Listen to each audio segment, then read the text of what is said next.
walk away without legal consequences. But make no mistake, Mary, this is the last chance you'll ever get from me. She nodded quickly, clutching the folder like it was a lifeline. I'll do whatever you want. I'll leave. I'll stay out of your life. Just don't take this to court. I stood, grabbing my coffee. You'll leave the house immediately, I said. Andrew will be in touch to ensure a clean separation. If you so much as try to contact me again, the motion gets filed. She opened her mouth to argue but thought better of it, nodding instead. As I walked out of the cafe, I felt a weight lift off my shoulders. The confrontation hadn't been easy, but it had been necessary. Mary's tears, her apologies, they didn't matter. What mattered was that I was finally free of her. For the first time in weeks, I felt like I could breathe again. The woman I had once loved was gone, replaced by someone I no longer recognized. And as I stepped into the bright sunlight, I realized I didn't need her, or anyone else, to define my happiness. Walking out of that cafe marked the beginning of a new chapter in my life. For weeks, I had lived under the shadow of betrayal, anger, and resentment. But as the doors swung shut behind me, I felt a strange calm wash over me. I wasn't just walking away from Mary. I was walking toward the life I deserved. The first step was reclaiming my space. I had no desire to return to the house we once shared. That place was tainted by her lies, her schemes, and the memories of a love that had been nothing more than an illusion. Instead, I moved into a sleek, modern penthouse downtown. Floor-to-ceiling windows overlooked the city, a constant reminder of the heights I had climbed despite everything. Those first few weeks alone were a mix of reflection and rebuilding. I filled my new home with things that brought me peace, a wall of books, abstract art, and a minimalist design that mirrored the clarity I was finally beginning to feel. It wasn't about material possessions. It was about creating a space that felt like mine, free from the shadows of the past. My work became my sanctuary. The Berlin deal had catapulted my company into the international market, and I threw myself into expanding the business. Long hours at the office were no longer a burden. They were a blessing. Every contract I signed, every successful project I launched, felt like another brick in the fortress I was building around my life. But it wasn't just about work. For the first time in years, I made time for myself. I started running in the mornings, letting the rhythm of my footsteps clear my mind. I picked up hobbies I'd neglected during my marriage, playing the piano, learning to cook, even taking up photography. Each new skill, each moment of quiet accomplishment, was a reminder that I was more than the man Mary had tried to destroy. Of course, there were moments when the past tried to creep back in. Mutual friends would call, hesitating before asking, "Have you heard from Mary?" I always gave the same answer, "No, and I don't plan to." Her name no longer triggered anger or sadness. It was just a name now, tied to a chapter of my life that had ended. The real turning point came at a company gala. It was a black tie event, the kind of evening where everyone sipped champagne and exchanged polite conversations. Normally, I would have kept my distance, preferring to stay on the sidelines. But this time, I felt different, lighter, freer. That's where I met Claire. She wasn't like Mary. Where Mary had been all about appearances, Claire was genuine, grounded. We started talking by chance, bonding over a shared love of literature.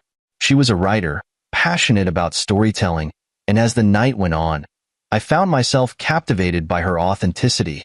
For the first time in years, I felt a spark of something I thought I'd lost. Over the next few months, Claire and I grew closer. We took things slow, both of us wary of rushing into anything. She knew about my past.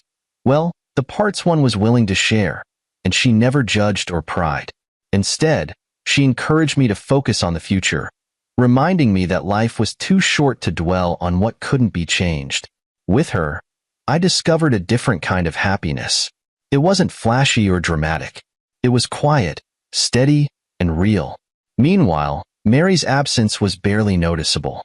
The separation agreement was finalized without incident, and Andrew informed me that she had moved to a small apartment on the outskirts of town. According to David, Mark had never returned, and Mary was now struggling to make ends meet. I could have felt vindicated, maybe even smug, but honestly, I didn't feel much of anything. Her downfall wasn't my concern anymore. My focus was on building a life that didn't include her, or the chaos she brought with her. Looking back, I realized that Mary's betrayal, as painful as it had been, was the best thing that could have happened to me. It forced me to confront the cracks in our marriage, to reevaluate what I wanted out of life, and to rediscover the strength I had forgotten I possessed. Now, standing on the balcony of my penthouse, a glass of whiskey in hand, I felt a sense of peace I hadn't felt in years. The city lights stretched out before me, a testament to the endless possibilities that lay ahead. This was my new beginning, and for the first time, I was ready to embrace it. Mary's life unraveled like a thread caught in a storm. After our final meeting at the cafe, she disappeared from my radar. I didn't seek out updates, but they found me anyway. Whispers through mutual friends, occasional reports from David, and the stray rumors that always circulate in social circles. The picture they painted was grim, but not unexpected. Mary moved into a cramped apartment on the outskirts of town, far from the life of luxury she had once enjoyed. With no mark, no house, and no access to the accounts she tried to drain, she was left scraping by on odd jobs. The glow of her socialite life had dimmed, replaced by the harsh realities of her new circumstances. But her troubles didn't end there. One day, David called me with an update that caught even me off guard. "You're not going to believe this," he said. "Mary's being sued by one of Mark's other victims. Turns out he used her name to secure a loan, and now the creditors are coming after her." I chuckled, shaking my head. "I guess karma works faster than I thought." David hesitated. "Do you want me to intervene?" "No," I said firmly. "She made her bed. Let her lie in it." As much as I wanted to let go, a small part of me wondered if Mary truly understood the depth of her betrayal, not just to me, but to herself. She had destroyed her own life in pursuit of something that never existed, and now she was paying the price. Months passed, and I began to notice a shift in how people spoke about me. At first, there had been pity, sympathy for the man whose wife had betrayed him, but now there was respect. My name carried weight, not just because of my professional success, but because of how I had handled everything. I hadn't crumbled. I hadn't lashed out. I had simply moved forward, leaving the wreckage behind me. That respect came to a head at a company gala. It was one of those glittering events where everyone wanted to be seen, and I was no exception. But this time, I wasn't alone. Claire was by my side, her presence a quiet testament to the new chapter one was building. As we mingled with guests, I couldn't help but reflect on how far I'd come. A year ago, I had been a man blindsided by betrayal, scrambling to protect what I had built. Now, I was stronger, wiser, and more determined than ever. Mary, meanwhile, had faded into the background. The last I heard, she was working at a small boutique, trying to stay afloat. She had written me a letter, a long, rambling apology that alternated between regret and justification. "I made mistakes," she wrote. "I know I hurt you, and I'll never forgive myself for what I did. But I was lost, Michael. I didn't know what I wanted, and I didn't realize what I had until it was gone." I read the letter once, then tucked it away in a drawer. I didn't respond. There was nothing left to say. The night of the gala ended with Claire and me standing on my penthouse balcony, the city lights stretching out before us. She leaned against the railing, her face illuminated by the soft glow of the skyline. "You've been quiet," she said, turning to look at me. "Just thinking," I replied. "About her?" I shook my head. "No, about everything. About how much can change in a year." She smiled, reaching for my hand. "Well, here's to change." I raised my glass, clinking it against hers. "To change," I said. As I stood there, I realized something important. Mary's betrayal hadn't broken me. It had freed me. It had forced me to confront the cracks in my life and rebuild something stronger. It had taught me the value of loyalty, the importance of resilience, and the power of letting go. I didn't need revenge or validation. I didn't need her regret or her apologies. All I needed was the future I was creating for myself, a future filled with possibilities, untainted by the mistakes of the past. This was my triumphant end, not because I had won, but because I had moved on. And for the first time in a long time, I was truly happy. The evening had started like any other, just another dinner gathering where my wife, Claire, insisted I accompany her and her friends. I knew the drill. Smile, nod at the right moments, let them talk over me, and accept my role as the insignificant extra in Claire's world. But I hadn't expected this. The red wine hit my face before I even registered the motion of Claire's hand. The warmth of it spread down my cheek, dripping onto my collar, soaking into my shirt. The restaurant's soft background chatter seemed to dim, and for a second, the whole room froze, except for Claire's laughter. It wasn't nervous or apologetic. No, it was sharp, full of amusement, the kind of laugh that let everyone know she meant it. "Why are you always acting like such an idiot?" she sneered, tilting the wine glass in her hand, as if contemplating throwing the rest. Laughter erupted around the table. Some of her friends giggled into their napkins. Others exchanged glances, unsure if they should join in. One or two of them looked uncomfortable, but they wouldn't dare say anything. Not against Claire. I sat there for a moment, feeling the wine seep into my skin, the acidic scent filling my nostrils. Every instinct screamed at me to react, to say something, to defend myself, to throw the damn wine back in her face. But I didn't. I reached for a napkin, dabbing at my face slowly. The humiliation burned deeper than the sting of the alcohol. This wasn't the first time Claire had embarrassed me in public. It wasn't even the worst thing she had done. But it was different. There was something in the way she looked at me, like she wasn't even trying to pretend anymore. She enjoyed this. I could feel all their eyes on me, waiting to see what I would do. Would I lash out? Would I storm off in a huff? Would I laugh along and let Claire win again? I did none of those things. I took a slow breath, straightened my posture, and calmly placed my napkin on the table. Without a word, I stood up, adjusted my shirt as best as I could, and turned away. The restaurant floor felt endless as I walked out, their whispers following behind me. I could still hear Claire chuckling, no doubt making some comment about how dramatic I was being. But I didn't care. By the time I got to my car, my hands were steady. No shaking, no hesitating. I unlocked the door, slid into the driver's seat, and let the silence wrap around me. The scent of the wine clung to me, but it wasn't just wine I could smell. It was the end. Not just of this evening.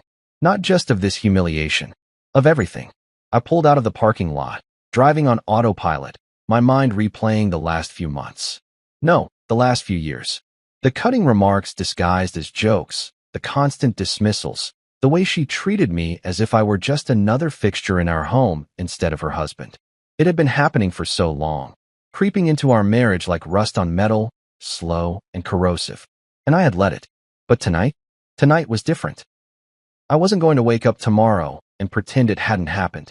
I wasn't going to let Claire sweet talk her way out of it, or buy me a meaningless apology gift to smooth things over. I wasn't going to let myself believe, even for a second, that I had to endure this any longer. By the time I pulled into the driveway, my decision was made. This wasn't just another cruel joke. This was the last straw. I stepped into the house, locking the door behind me. The familiar scent of our home, a home that had felt less like ours and more like hers for a long time, filled my lungs. I walked past the framed wedding photos, past the expensive decor Claire had insisted on, past the perfectly curated life she had built on my silence. I sat at the kitchen table, staring at the darkened screen of my laptop. My reflection stared back at me, faintly visible in the dim light. A man I barely recognized. That was about to change.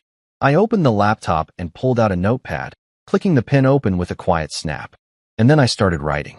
Not a letter, not a complaint, not an angry outburst. A list of everything Claire had ever done to me.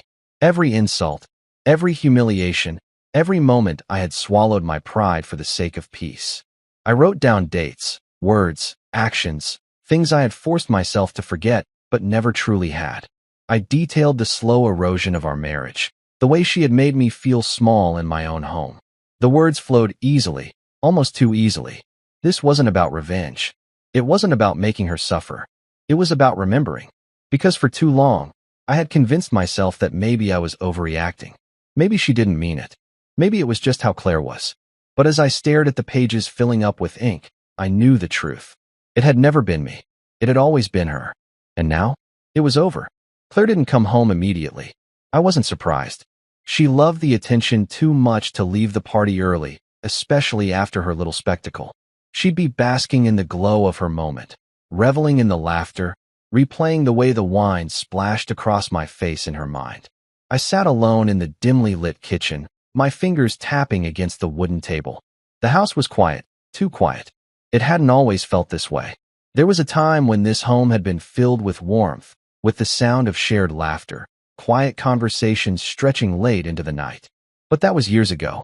Now, the silence was suffocating. I looked down at the notepad in front of me. The list I had started earlier had grown longer. Every line felt like a scar reopened, a wound I had tried to ignore for far too long. Claire's insults had started subtly at first. A harmless joke here, a teasing remark there. I had laughed them off in the beginning. But then they grew sharper, crueler, laced with an edge I couldn't ignore. Oh, don't bother helping, you'd just mess it up. You? Fix something around the house. That's funny. God, you're embarrassing. The words had built up over time, chipping away at me like slow erosion, wearing me down until I didn't even recognize the man staring back at me in the mirror. Tonight was just the final confirmation of what I had been denying for too long. Claire didn't respect me. She didn't love me. Not anymore. Maybe not ever. I leaned back in the chair, rubbing a hand over my face. The scent of wine still lingered on my skin. I needed a shower, but I couldn't bring myself to move. The front door opened. Her footsteps were light, almost careful, as she stepped inside. I knew her well enough to recognize the shift in her energy. She was expecting me to be in bed, curled up and licking my wounds like a kicked dog. She didn't expect me to be sitting here, waiting. When she stepped into the kitchen and saw me at the table, her expression flickered for just a second. She masked it quickly, but I caught it. Unease. She tilted her head, forcing a smirk. Oh, come on. You're not still upset about that, are you? I didn't respond. She sighed dramatically, tossing her purse onto the counter. Seriously, it was a joke. Everyone was laughing. You always take things so personally. I still didn't say anything. That was when she actually looked at me. Really looked at me. Her smirk faltered. What? I held up the notepad. She squinted at it, confused. What the hell is that? I flipped it closed and set it aside. A list. Her brows furrowed. A list of what? I met her gaze evenly. Everything you've ever done to me. Silence. For the first time in a long time, Claire had no quick comeback, no sarcastic remark, no dismissive wave of her hand. She let out a short laugh, but it sounded forced. Oh, please. She crossed her arms. Don't be dramatic. I didn't look away.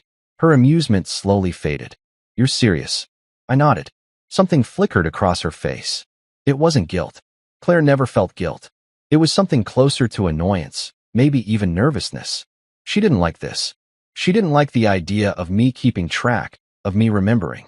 Because for years, she had relied on me forgetting, on me brushing it aside, on me letting it go. I don't know what you think you're doing, she said, her voice sharper now. But I'm not in the mood for your little pity party. I leaned forward, resting my forearms on the table. You humiliated me tonight. She rolled her eyes. Oh my God, it was a joke. You call me an idiot. You acted like one. I inhaled slowly. You threw wine in my face. She scoffed. You deserved it. And there it was. No regret. No apology. Just justification. Claire had never seen me as an equal. I had been nothing more than a background character in her life. An accessory she could dress up or ridicule depending on her mood.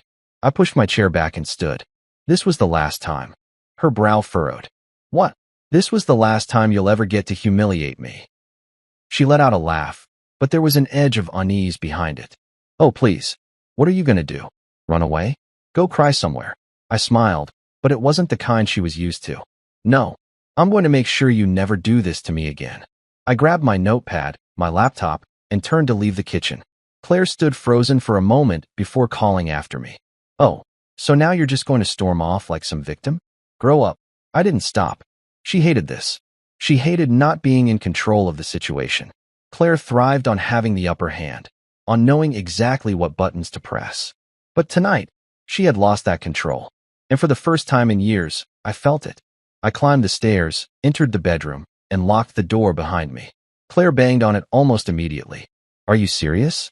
You're locking me out. I didn't respond. Fine. Be childish. Sleep in there alone. Her footsteps stormed away, and I heard her grab a pillow and blanket from the hall closet. She would sleep in the guest room tonight. Fuming, I climbed into bed, staring up at the ceiling. I wasn't angry anymore. I wasn't even sad. I was just done. The house was quiet in the morning, but not the peaceful kind of quiet. It was the kind that felt tense, thick with the weight of everything left unsaid. Claire hadn't come back to the bedroom. She had spent the night in the guest room, no doubt stewing over the fact that I had locked her out. I had barely slept, but I wasn't exhausted. I had been running on something else, something stronger. Clarity. I stepped into the kitchen and brewed a cup of coffee, the rich aroma filling the air as I sat at the table, laptop open, notepad beside me. The list.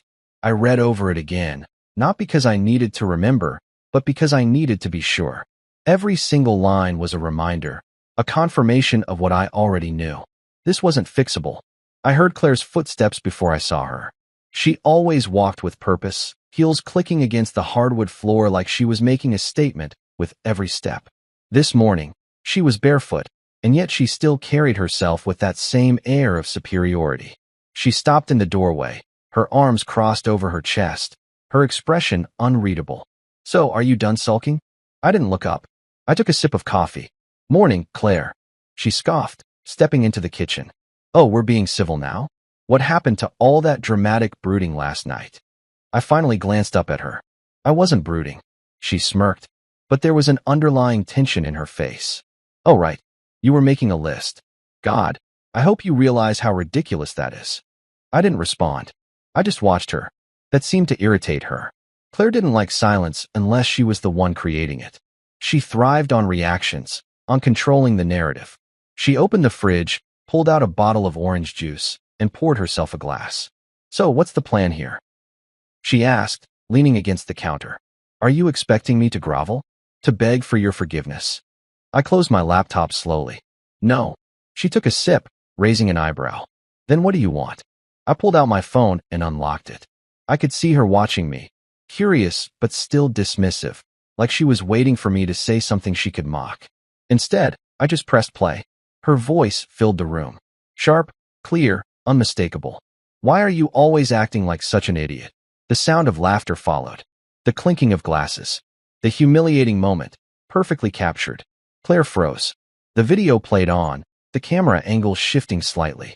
It had clearly been recorded by someone sitting at the table, someone who hadn't found it as funny as she did. When the video ended, I set my phone down. She let out a short laugh, but it didn't reach her eyes. "Who the hell recorded that?" "One of your friends." Her jaw tightened. "Which one?" I leaned back in my chair. "Does it matter?" She crossed her arms again, but this time, it wasn't out of defiance. It was defensive. "So what? You're keeping a video like some bitter ex-girlfriend? Are you planning to do something with it?" I didn't answer. She exhaled sharply, shaking her head. "Jesus, you're unbelievable. You act like I committed some kind of crime." "It was a joke." I tilted my head. "Did it look like a joke to you?" She rolled her eyes. "Oh, come on. People laugh at each other all the time. Don't be so sensitive." "People laugh with each other, Claire. Not at." She scoffed, but there was a flicker of something in her expression, something I hadn't seen before. Fear. Not because she thought I would hurt her. No, Claire wasn't afraid of me like that. She was afraid because, for the first time, she wasn't in control. "Delete it," she said suddenly. I smirked. "Why? It was just a joke, right?" Her lips pressed into a thin line. I let the silence stretch between us, waiting. "Seriously," she said, her voice lower now. "Delete it." I took another sip of coffee. "No."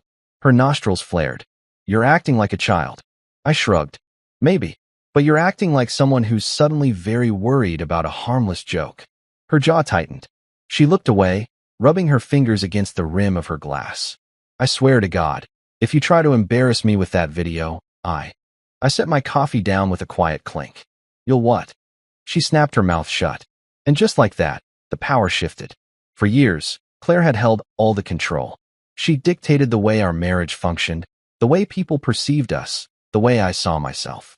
She had crafted a narrative where she was the strong, charismatic wife with the weak, pathetic husband who was lucky to have her.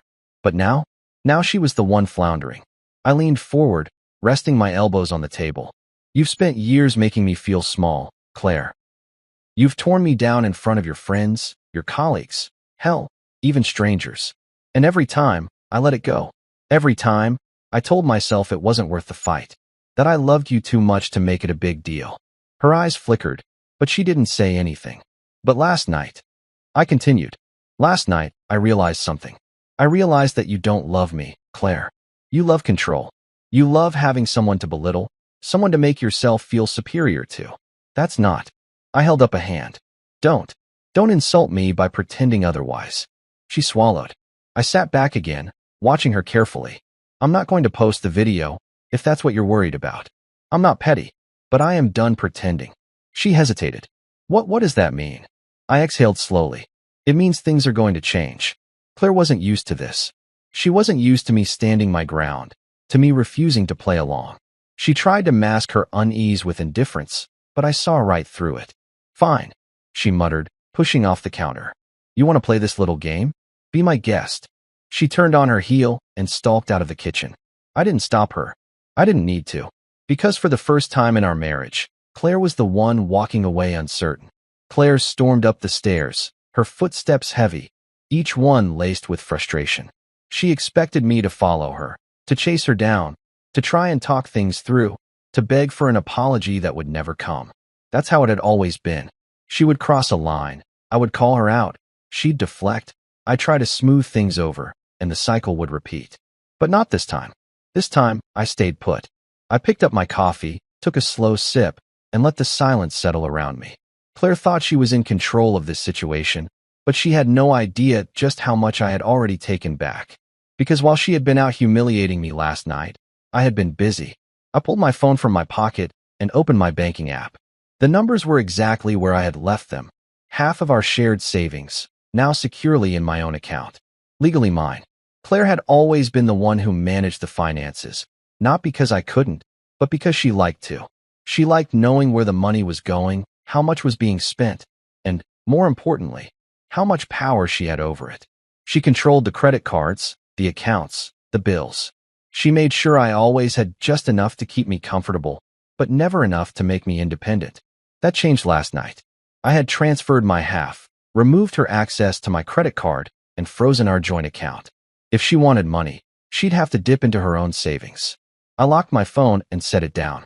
Claire would find out soon enough. I turned my attention back to my laptop.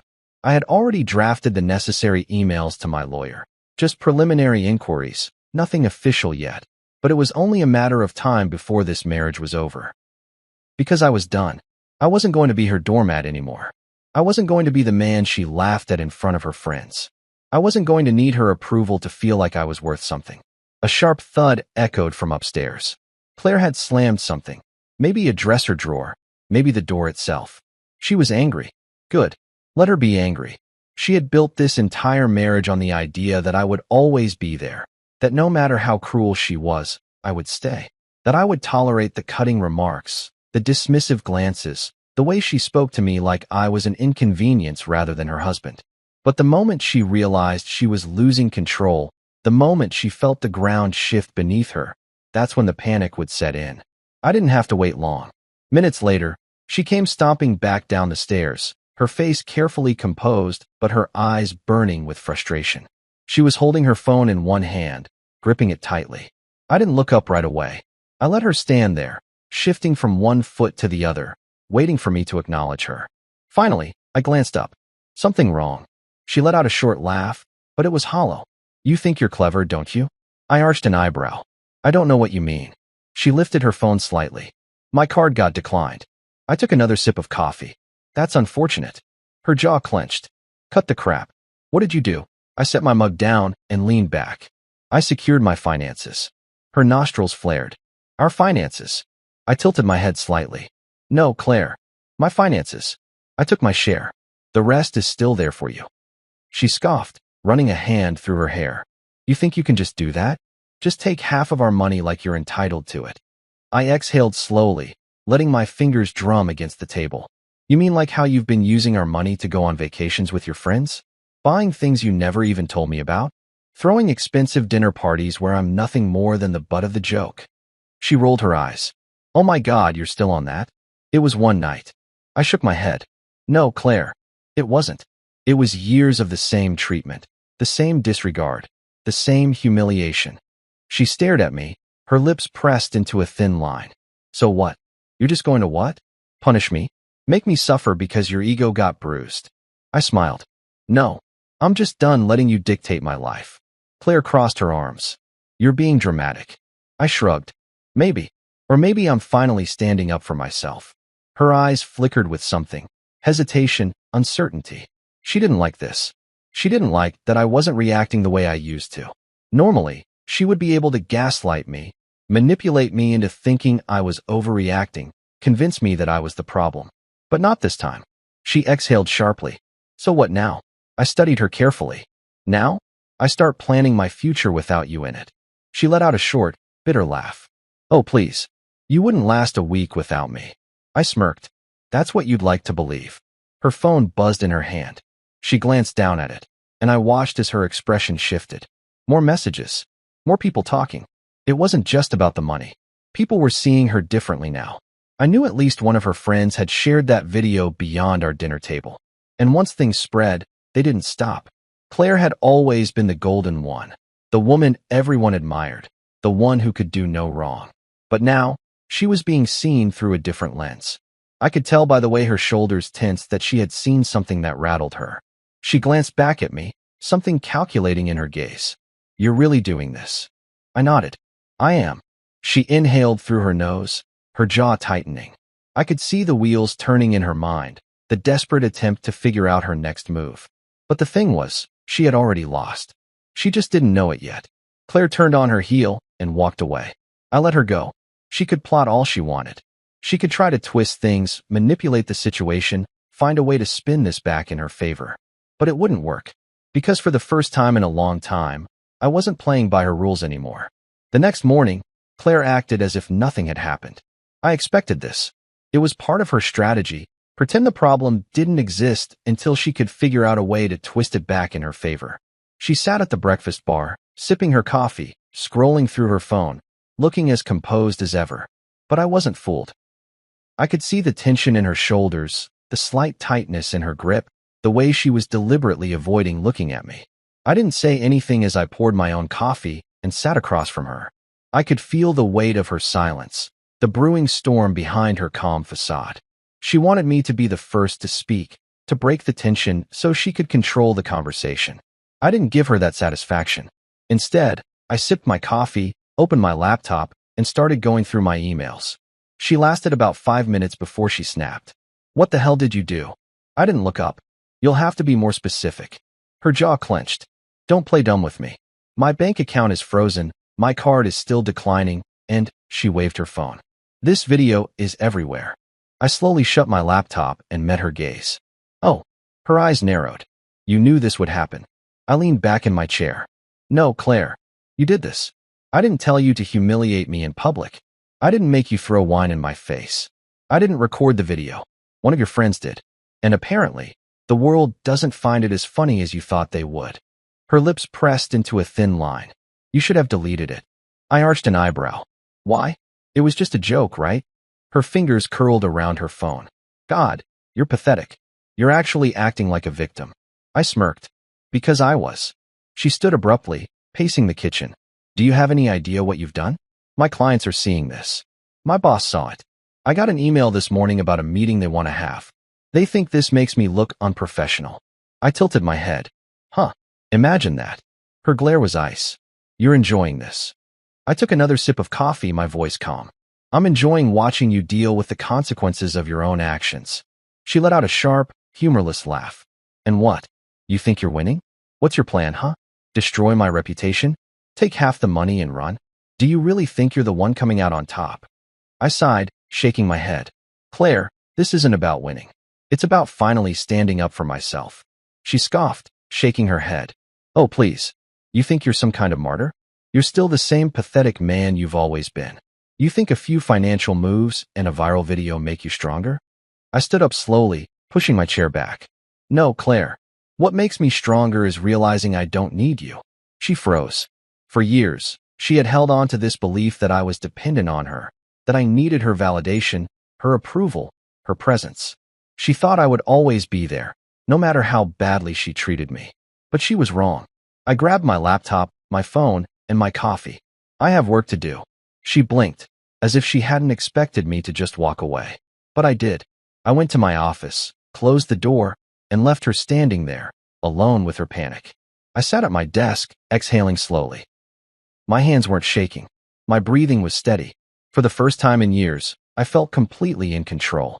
I wasn't sure how long I had been working when I heard Claire on the phone. Her voice was sharp, laced with barely contained frustration. "I don't care how it happened. Just fix it," she snapped. A pause. "No, I don't know who sent it to them, but I need it taken down." She was scrambling. I smirked to myself. She wasn't used to this. She wasn't used to people seeing the real her. I continued with my work, letting her deal with the fallout. Eventually, she came knocking. I didn't look up. "Busy." She opened the door anyway. "We need to talk." I sighed, closing my laptop. "About what?" She hesitated, then crossed her arms. "You need to help me fix this." I blinked. Then I actually laughed. She scowled. "I'm serious." I shook my head. "You don't get it, do you? I don't need to help you. I'm not your problem solver, Claire. I'm not your PR team. You did this to yourself." Her nostrils flared. "Do you have any idea what this could cost me?" I stood up, meeting her glare head on. "Do you have any idea what you've cost me? My self-respect? My dignity? My sanity?" She clenched her jaw. "This is ridiculous." I shrugged. "Maybe, but it's not my problem anymore."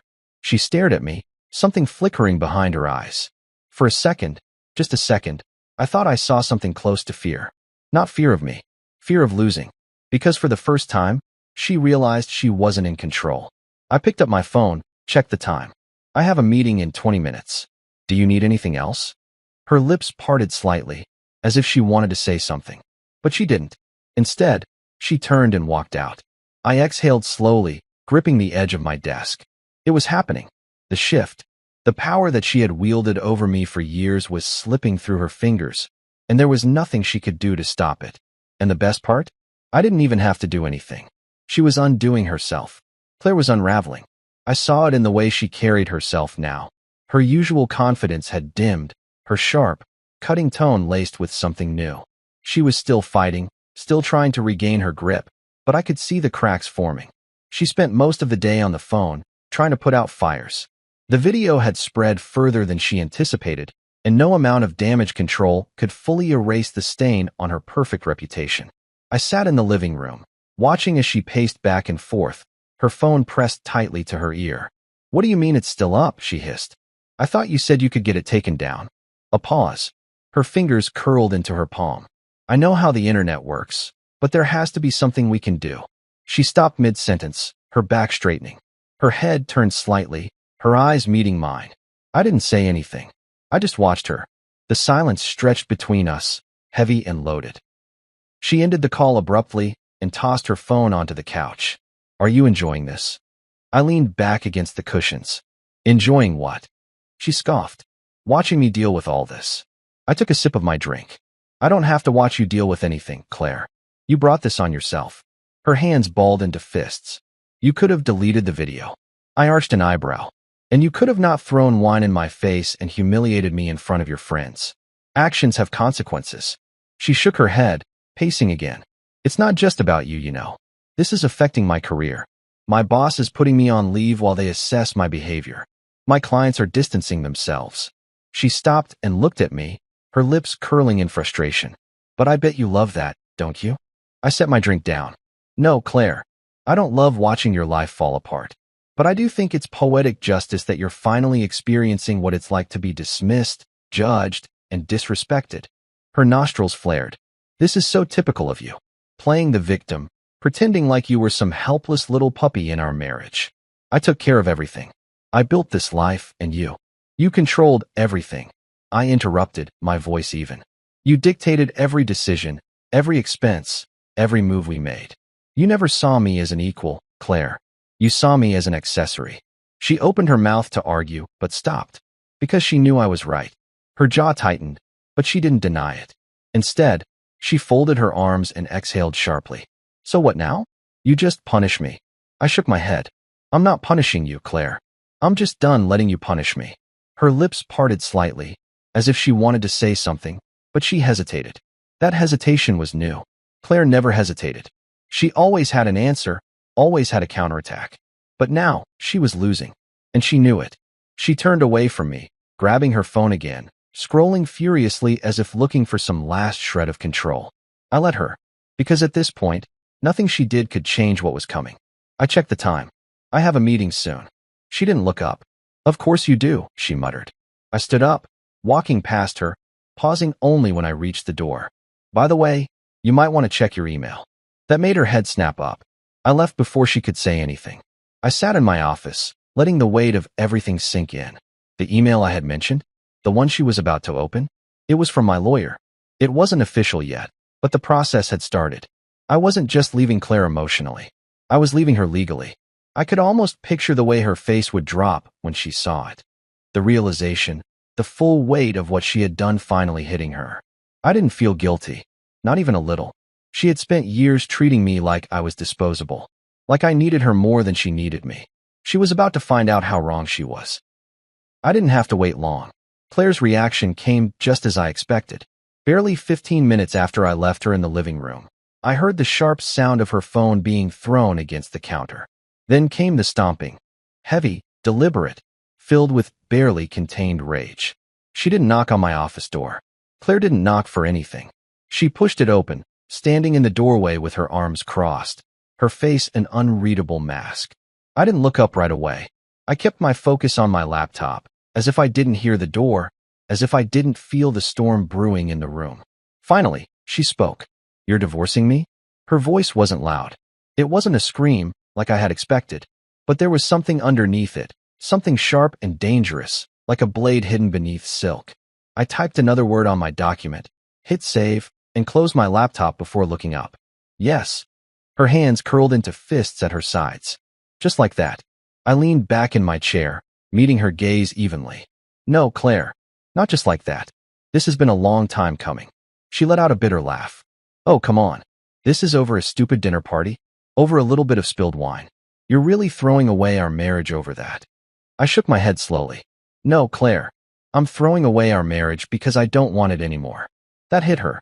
Her lips parted slightly, her body going rigid. She had been prepared to argue, to manipulate, to twist the situation into something small and petty. But she wasn't prepared for that. She took a slow step forward, her arms loosening slightly. "You're serious?" I nodded. "I've never been more serious about anything in my life."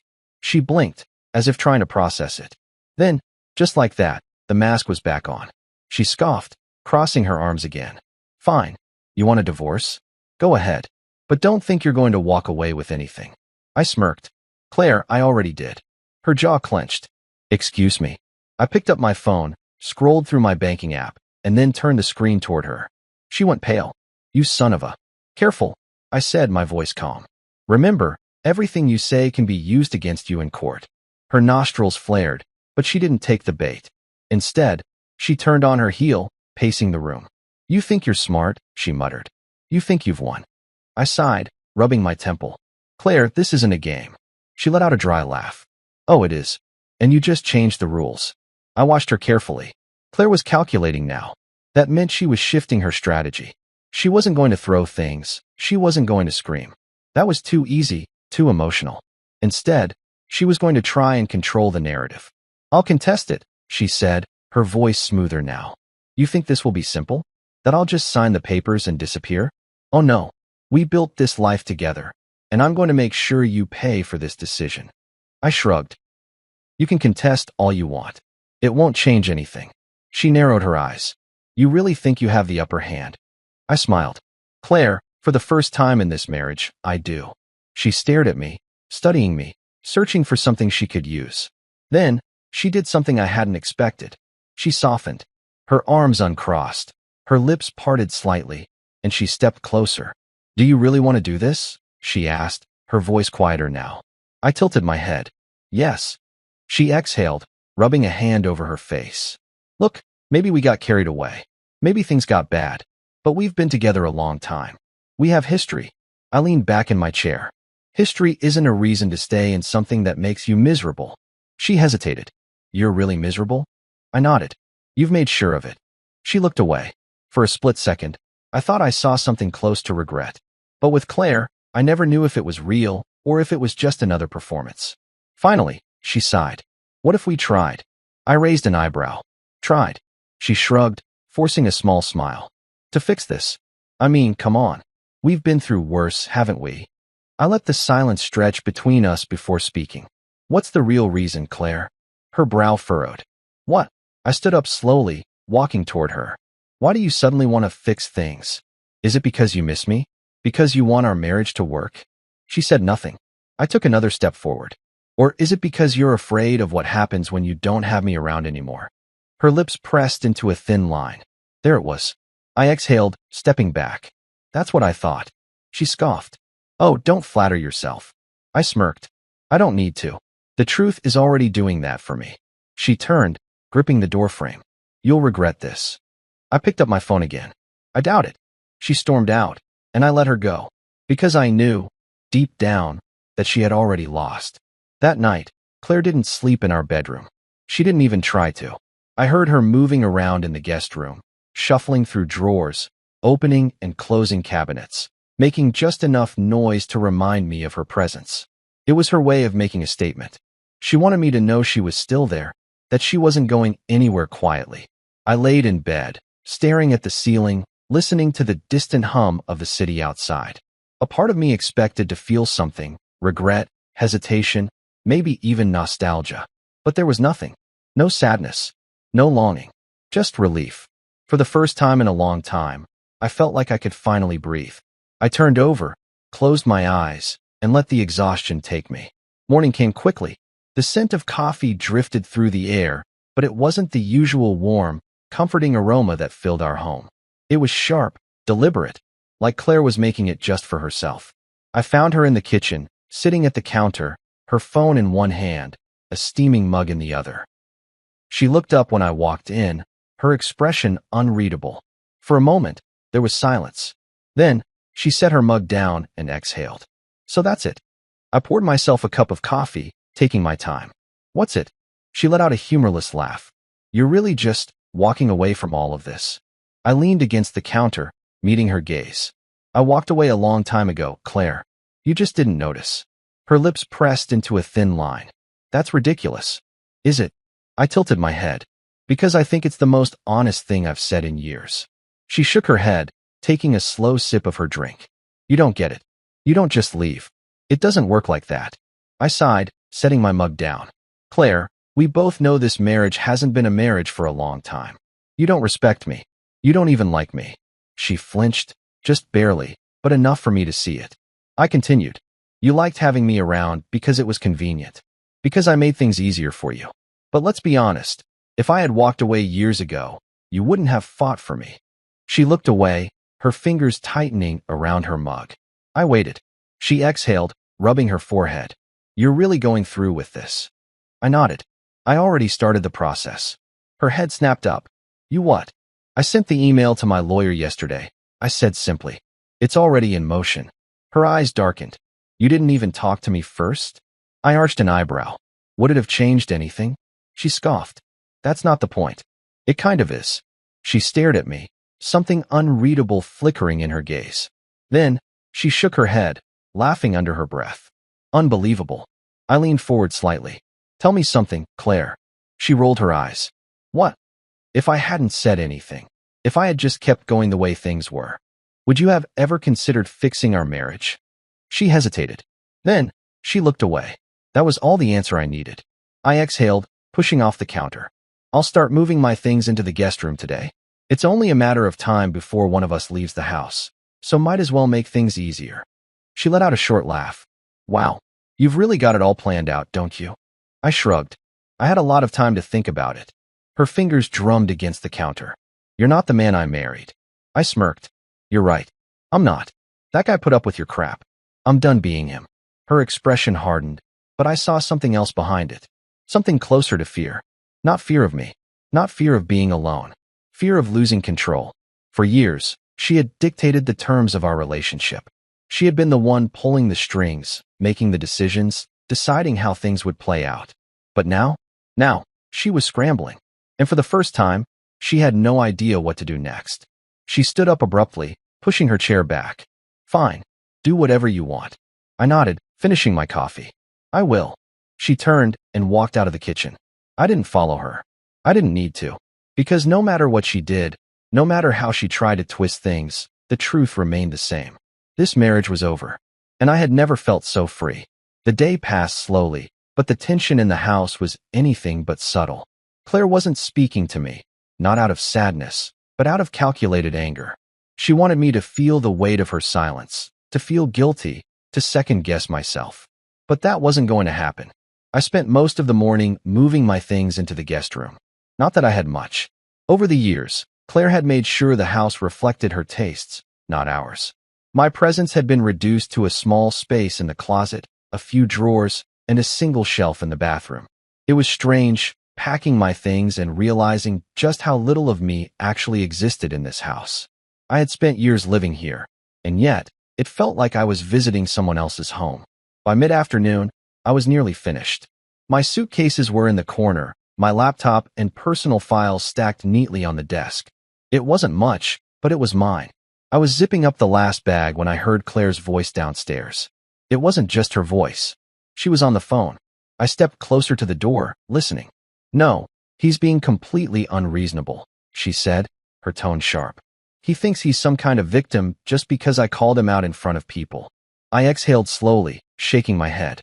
Even now, she refused to take accountability. A pause. "I don't know what he's planning," she continued, her voice growing more frustrated. "But I'm not just going to sit here and let him make me the bad guy." Another pause. Then, she let out a bitter laugh. "No, he's not smart enough to pull anything drastic," she said. "I mean, come on. This is him we're talking about." My fingers tightened around the zipper pull. I had spent years listening to Claire talk about me like that. Like I was less. Like I was incapable of thinking for myself, of making my own decisions, of existing without her constant input. She had spent our entire marriage believing she was superior, that she was smarter, that I needed her. But she was wrong. I stepped away from the door, deciding I had heard enough. By the time I walked downstairs, Claire was off the phone, standing in the kitchen with her arms crossed. She looked up when she saw me. "Are you seriously moving into the guest room?" I nodded. "Yeah." She scoffed. "Dramatic much?" I grabbed a glass from the cabinet, filling it with water. "It's called giving us space, Claire. Something we probably should have done a long time ago." She watched me carefully. "You think that makes a difference? Sleeping in a different room? You're still here." I set the glass down. "Not for long." She went still. I saw the shift in her expression, the realization that I wasn't just doing this to prove a point. I was done. "You're serious?" I nodded. "Yeah." She let out a sharp breath, shaking her head. "So that's it. You're just walking away." I exhaled. "Claire, you walked away from this marriage a long time ago. I'm just catching up." Her jaw clenched. "You're so dramatic." I smirked. "You keep saying that. Maybe you just don't like the fact that, for once, you're not the one in control." Her eyes darkened. "Don't flatter yourself." I leaned against the counter, watching her. "Why does it bother you so much?" She frowned. "What? That I'm leaving?" She crossed her arms. "Because it's pathetic. You think this is some kind of revenge? You think you're proving something?" I shook my head. "No. I think I'm finally choosing myself." Her lips parted slightly, as if she wanted to say something, but she didn't. Instead, she turned and grabbed her phone, scrolling through something quickly. "You know, you're not going to win," she muttered. I sighed. "Claire, this isn't about winning." She smirked, but it didn't reach her eyes. "Oh, it is. And you're too naive to see it." I tilted my head. "What are you talking about?" She held up her phone. "I talked to my lawyer." I exhaled slowly. "Of course you did." Her smile widened. "In surprise, I'm contesting everything." I didn't react. She wanted me to. She wanted me to panic, to scramble, to fight. That was how Claire won, by making people lose their cool while she stayed collected. Instead, I just picked up my glass and took a slow sip. She frowned. "That's all you have to say?" I set the glass down. "Claire, I don't care what you do. Contest it, fight it, drag it out. It doesn't change anything." She studied me. "You really think you're untouchable, don't you?" I sighed. "No. I just don't care enough to play your games anymore." That hit her. For the first time in years, I saw something flicker behind her eyes, something real. Fear. Because Claire thrived on control, and she was losing it. She turned away, gripping the edge of the counter. "You're making a mistake." I shrugged. "Maybe. but at least it's mine to make." She scoffed, shaking her head. "You'll regret this." I smirked. "Funny. I was about to say the same thing to you." She tensed, her grip tightening. Then, without another word, she walked away. I didn't stop her, because no matter what she did next, no matter how hard she fought, the outcome would be the same. I was leaving, and this time, there was nothing she could do about it. Claire didn't speak to me for the rest of the day. Not one word. At first, I thought it was part of her strategy, her usual method of controlling the situation by making me feel uncomfortable in the silence, like I should be the one apologizing. But as the hours passed, I realized something had changed. This wasn't just her playing mind games anymore. This was something deeper, something real. I saw it in the way she moved through the house, her posture a little stiffer, her steps more deliberate. She wasn't stomping, wasn't slamming doors or making a scene like she normally would when she was angry. No, she was processing. For the first time since this started, Claire wasn't reacting. She was thinking. I went about my evening as usual, making myself dinner, going through some emails, keeping to myself. Every so often, I caught glimpses of her in the hallway or out of the corner of my eye, standing by the window, lost in thought. She was unraveling in a different way now, not with rage, but with realization. She had spent years believing she was the one in control, that no matter what she did, I would always stay, always tolerate, always bend. But now, she was seeing the truth. I wasn't bending anymore. I was leaving. And no amount of manipulation or contesting or power plays would change that. I was sitting in the guest room later that night, scrolling through my phone, when there was a soft knock on the door. I knew it was her before I even looked up. For a moment, I debated ignoring it. But something told me this wasn't another one of her games. So, I sighed, set my phone down, and said, "Come in." The door opened slowly, and Claire stepped inside. She wasn't dressed to intimidate like usual, no designer blouse, no perfectly tailored pants. She was in an oversized sweater and leggings, her hair pulled back in a way that made her look smaller, almost unsure. It was the most human I had seen her in years. She hesitated, glancing around the guest room. "So, you're really doing it?" I nodded. "Yeah." She swallowed. I checked my email." I leaned back against the pillows, watching her carefully. And she let out a soft breath, her hands twisting together in front of her. "You actually filed." There was something in her voice that I couldn't quite place. Not anger, not even sadness, just disbelief. Like she had never truly considered that this was how it would end. "I told you I would," I said simply. She nodded, looking down at the floor. "Yeah, I didn't think." She trailed off, shaking her head slightly, as if even she couldn't finish the sentence. I waited. She took a slow breath, then finally met my eyes. "I don't want this." I sighed. "Claire." "No, just listen," she interrupted, stepping closer. "I know I've been." She stopped, pressing her lips together. "I know I've made mistakes. I know I haven't always treated you fairly." I arched an eyebrow. That's an understatement. Her jaw tightened, but she nodded. "Yeah, maybe it is." She glanced at the bed, then back at me. "Can I sit?" I gestured to the chair across from me. She let out a small, humorless laugh, but didn't argue. Instead, she sat down, folding her hands in her lap. A few moments of silence passed before she spoke again. "I don't know when things got this bad." I let out a slow breath. "I do." She looked up at me. I held her gaze. "It wasn't just one thing, Claire. It was everything. The way you spoke to me, the way you dismissed me, the way you made me feel like I was nothing in my own home." Her throat bobbed as she swallowed. "I didn't mean to." "Yes, you did," I cut in. "You did mean to, Claire. You liked making me feel small. It made you feel bigger." She flinched, but I didn't let up.